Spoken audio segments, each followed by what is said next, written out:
যুক্তরাষ্ট্র ইরানের উপরে থাকা তেল ও অর্থনৈতিক নিষেধাজ্ঞাগুলো তুলে নেবে। ইরানকে তার আটকে থাকা শত শত কোটি ডলারের তহবিল ব্যবহারের অনুমতি দিবে। Of a memorandum of understanding agreed to As I think a lot of you appreciate, peace is never easy. যুক্তরাষ্ট্র, ইসরায়েল ও ইরানের মধ্যে চলমান যুদ্ধ ও সামরিক হামলা পুরোপুরি বন্ধ করার ব্যাপারে ট্রাম্প একমত হয়েছেন। এখন প্রশ্ন হলো, এত সহজে হার মানেন Trump? Military success. Iran's key nuclear enrichment facilities have been completely and totally obliterated. White house থেকে আসা ডোনাল্ড ট্রাম্পের প্রথম আনুষ্ঠানিক যুদ্ধকালীন ভাষণে কঠোর হুঁশিয়ারি দিয়ে বলেছিলেন, চুক্তি না হলে তিনি ইরানকে বোমাবর্ষণ করে পাথরের যুগে ফিরিয়ে দেবেন।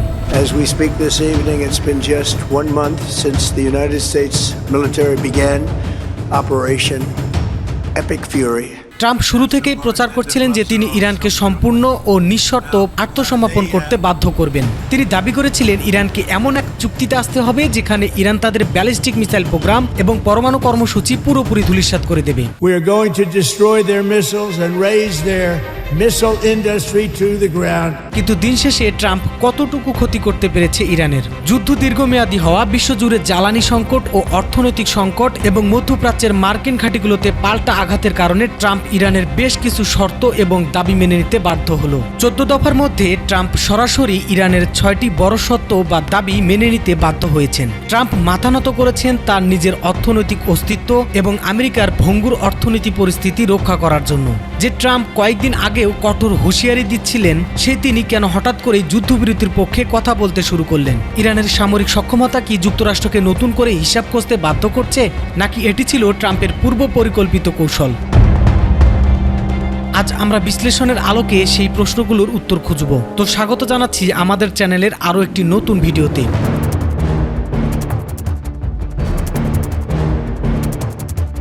পরমাণু চুক্তি ব্যর্থ হওয়ায় ইরান ইউরেনিয়াম সমৃদ্ধকরণ বাড়িয়ে দেয়। এই গোয়েন্দা তথ্যের ভিত্তিতে 2026 সালের 28 ফেব্রুয়ারি যুক্তরাষ্ট্র ইসরায়েল অপারেশন এপিক ফিউরি শুরু করে ইরানের উপর ব্যাপক বিমান হামলা চালায়, যেখানে ইরানের সর্বোচ্চ নেতা আয়াতুল্লাহ আলী খামেনি নিহত হন। জবাবে ইরান মধ্যপ্রাচ্যের মার্কিন ঘাঁটিগুলোতে শত শত মিসাইল হামলা করে এবং বিশ্ব বাণিজ্যের লাইফলাইন হরমুজ প্রণালী বন্ধ করে দেয়। এতে বিশ্বব্যাপী জ্বালানি সংকট দেখা দিলে যুদ্ধ চূড়ান্ত রূপ নেয়। আমেরিকার লক্ষ্য ছিল ইরানের পরমাণু স্থাপনা, মিসাইল ও নৌসক্ষমতা চিরতরে ধ্বংস করা এবং শাসন ব্যবস্থার পরিবর্তন ঘটানো। অন্যদিকে ইসরায়েলের লক্ষ্য ছিল নিজেদের অস্তিত্বের হুমকি দূর করা এবং হিজবুল্লাহ হুতিদের মতো ইরানের আঞ্চলিক ফক্সি নেটওয়ার্কের সাপ্লাই চেন সম্পূর্ণ ভেঙে দেওয়া। ইনশাআল্লাহ به توفیق الهی دشمن رو به زانو در خواهیم آورد.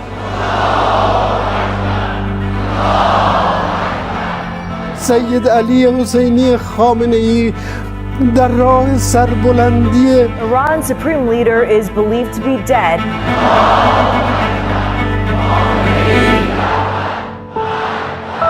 ভয়াবহ প্রথম ধাক্কায় সর্বোচ্চ নেতা আয়াতুল্লাহ আলী খামেনি নিহত হওয়ার পর ইরান অত্যন্ত সুগঠিত পাল্টা আঘাত হানে। তারা একযোগে শত শত ফাত্তা হাইপারসোনিক ও খাইবার শোকান ব্যালিস্টিক মিসাইল এবং হাজার হাজার শাহেদ 136 কামিজে ড্রোন দিয়ে মধ্যপ্রাচ্য জুড়ে, যেমন সৌদি আরব, কাতার, কুয়েত, ইরাক ও সিরিয়া জুড়ে ছড়িয়ে থাকা মার্কিন সামরিক ঘাঁটি ও ইসরায়েলের মূল ভূখণ্ডে ঝাঁক আক্রমণ বা সোয়াম্প অ্যাটাক চালায়। কিন্তু বিপুল সংখ্যার কারণে আমেরিকার প্যাট্রিয়ট ও থার্ড প্রতিরক্ষা ব্যবস্থা ওভারলোড হয়ে পড়ে। একই সাথে সমুদ্রগামী হরমুজে মিসাইল ছুড়ে এবং মাইনিং করে তারা হরমুজ প্রণালী সম্পূর্ণ অবরুদ্ধ করে দেয়, যা বিশ্ব অর্থনীতিতে ধস নামায়।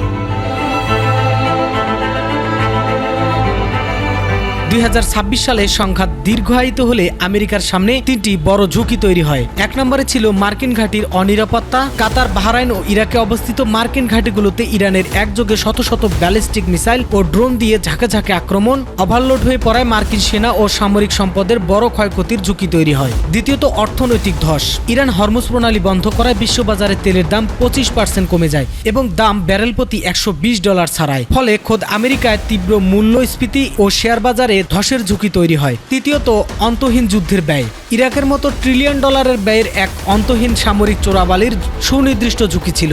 মূলত ডোনাল্ড ট্রাম্প এই 3টি তীব্র চাপের কারণে দ্রুত নিঃশর্ত আত্মসমর্পণের অবস্থান বদলে জুনে যুদ্ধবিরতি করতে বাধ্য হন।